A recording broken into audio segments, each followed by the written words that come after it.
We might need to brace ourselves because it's flooding with announcements of teaser and trailers of movies, shows, and reality shows, and we might get swiped away by the force of it. Netflix has decided to drop the names of all of their projects that will be premiering this year, presumably, and there are a lot to talk about. First of all, let me address the elephant in the room. The teaser of Dhurandhar itself needs a video of its own, and I am working on it. There is a lot to talk about, a lot of hidden details that a lot of other creators has find out as well, a lot of theories, a lot of fan theories, a lot of hypothetical scenarios that requires a video of its own, and it's a content for me as well, so why not? Now, talking about all the 29 shows, reality shows and series that Netflix is about to drop. I'm not going to name all the 29 shows.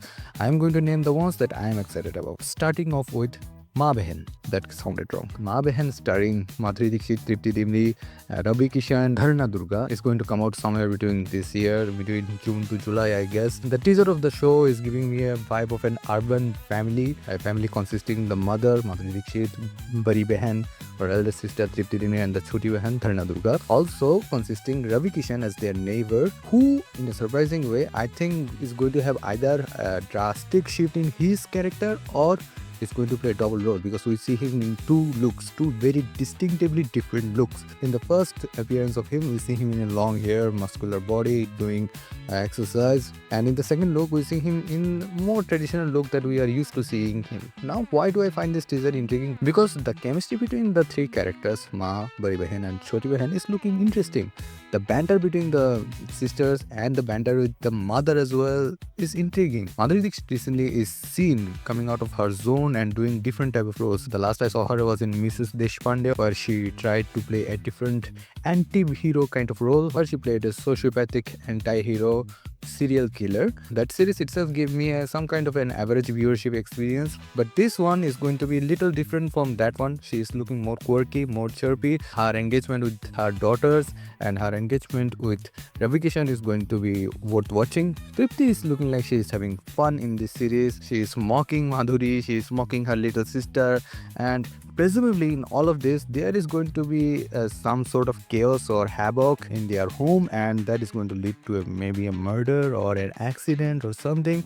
A mystery is lying in that story and it is going to unfold slowly. So for me, Ma Behan is going to be an intriguing watch. Coming next, Talash, a mother's search. Pariniti Chopra and Tahiraj Bhasin is going to feature in this movie, where the story is going to be about a couple, Pariniti and Tahiraj, who have their first baby, and immediately after having their baby, they lose it by some accident or some misplacement or some reason, and for 8 years, Pariniti and his husband Tahiraj is searching for that baby. How this search investigation leads to unfolding a lot of mystery, the lack of trust between their own family members, who is actually the culprit, why did they do that, the kind of atmosphere that builds around each of them due to this mistrust is looking intriguing. Pariniti is looking like a mother who is desperately looking for her child and is only hyper focused on that. She doesn't trust anyone, even her husband. All the family members are shown in a different shade, in a gray shade, and due to all of this paranoia, perhaps she is also having hallucinations of different kind of negative thoughts, and how that leads to the end of the story. Either she gets to meet her child, or who the culprit actually is. That whole story seems pretty interesting to me. Coming up at number 3, Family Business, starring Anil Kapoor and Vijay Verma. Now this one looks like an business power play kind of movie, where Anil Kapoor is portraying a business tycoon who focuses only on his business, is only focused on himself, self-centered guy basically. And Vijay Verma was supposed to be his disciple who was going to carry on the legacy of his, but unfortunately due to his self-centered nature, Anil Kapoor removes him, Vijay Verma, from the post that he was in, and how that triggers Vijay Verma and it pushes him to a trajectory that ultimately makes these two giants collide with each other is going to be maybe the story of Family Business. Personally, I am not into rich man power play kind of stories. I don't connect with them very well because middle class thoughts, middle class family nature, I guess. But I'm still looking forward to the performances of Anil Kapoor and Vijay Verma themselves. Both of them are looking elegant, dashing, and let's see what this story holds for us. Coming up at number 4, Hum Hindustani, featuring Saif Ali Khan, Pratik Gandhi and Deepak Dobriyal. This story is mainly focusing on the first democratical election of India after liberation and how all of these characters, Saif Ali Khan's character who is presumably an election officer, Pratik Gandhi's character who is a police officer, and Deepak Dobriyal character, who is going to be playing maybe a decade, are going to find themselves in a conflict with each other is going to be the main premise of Hum Hindustani. First things first, Deepak Dobriyal looks elegantly dashing in this movie. Him as a menacing villain, as a menacing decade.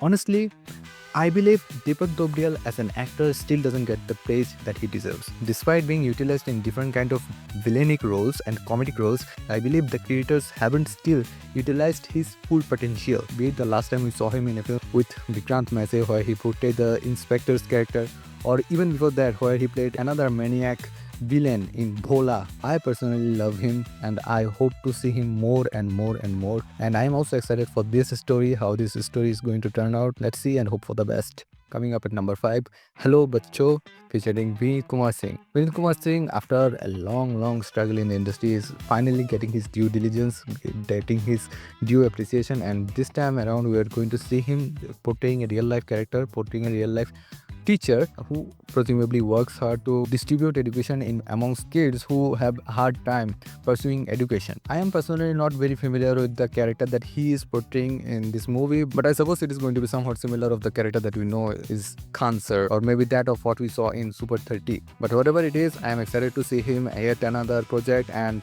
in a different kind of role, and hope the best for him.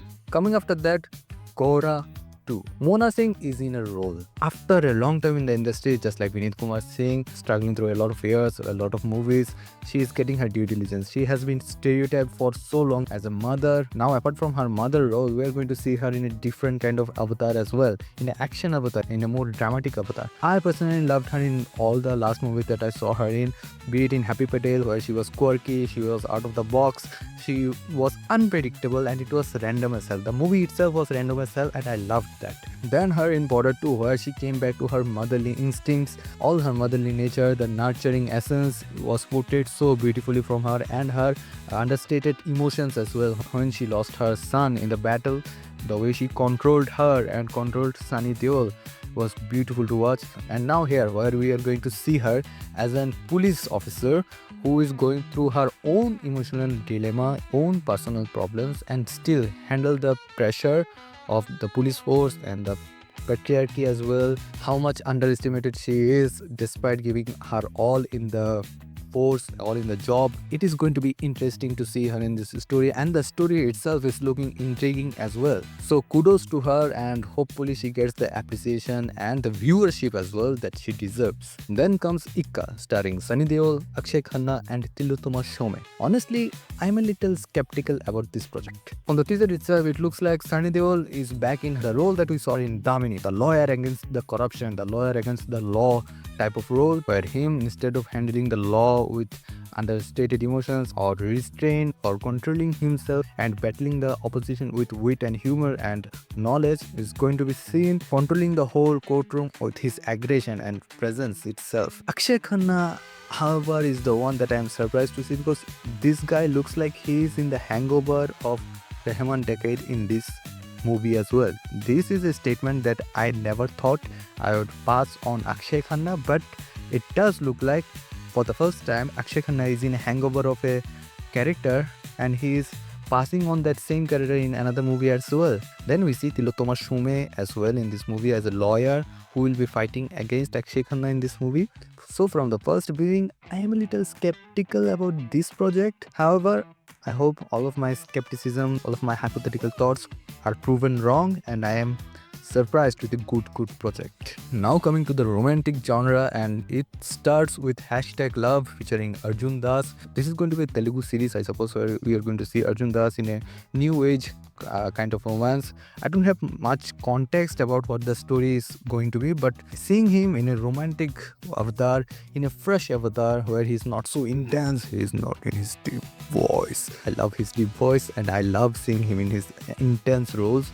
But seeing him in a fresh romantic avatar, is a kind of a fresh breather. And next in that line is Mismatched 4, season 4. I personally haven't seen Mismatched. It is a series that is not for me. I don't align with the story that much. So maybe there is a lot of audience for it. There is a lot of people that are waiting for it. I am not one of them, but I hope the best for the series. Coming at number 3, Musafir Cafe. Now this one is a story that I am intrigued about because we see a story of a love triangle, presumably a love triangle with Vikrant Messi at the core, and it is looking like a fresh twist to the love or romantic stories that we have seen so far in the recent years. And it is not going to go too intense or too dramatic in the story. It is going to be light, breezy, a little fun, but with a little heartache as well. If the story is earnest, if the performance is honest, I'm hoping to see a good story out of this. And from that, we are going back to Lust Stories season volume 3. This time, we are going to see a lot of the old actors. Konkona Shen, who directed a story of the anthology of the last year's season 2, by the way. But she's going to return in this series along with Radhika Apte as well. There is not much context of what are the stories they are going to be focusing on this year, but I hope it is going to be intriguing as well. Next comes Toaster. Now this is a story that I have been waiting for a long period of time. The teaser of this film featuring Rajkumar Rao and Sania Malhotra came a long time ago, where Rajkumar gets a gift or gifts someone a toaster, and the toaster turns out to have something very important to Rajkumar himself, and the story unfolds from there. Comedy of error, mystery, a lot of ingredients are there in this movie, and I was looking forward to it, but unfortunately it shelved maybe. But hopefully this year around we are going to see it, and I hope it is exactly what I am expecting it to be. And to finish off this episode, the rant about all the teasers that dropped this day, yesterday, it is going to be Mamla Legal Hai. Season 1 came in and made all of us laugh. It was hilarious. It was grounded yet funny and quirky at the same time. Ravi Kishan as a lawyer looks pretty dang, and the supporting cast was so good as well. So I am actually waiting pretty eagerly to see the season 2 of Mamla Legal Hai. So that was it for this video. There are a lot more to talk about, and we are going to talk about it in the next part. And if you like this video, make sure to give it a thumbs up. Make sure to comment below which series, movie or reality show you are interested about, you are intrigued about. And if you haven't yet, make sure to subscribe to Omlan Rexo.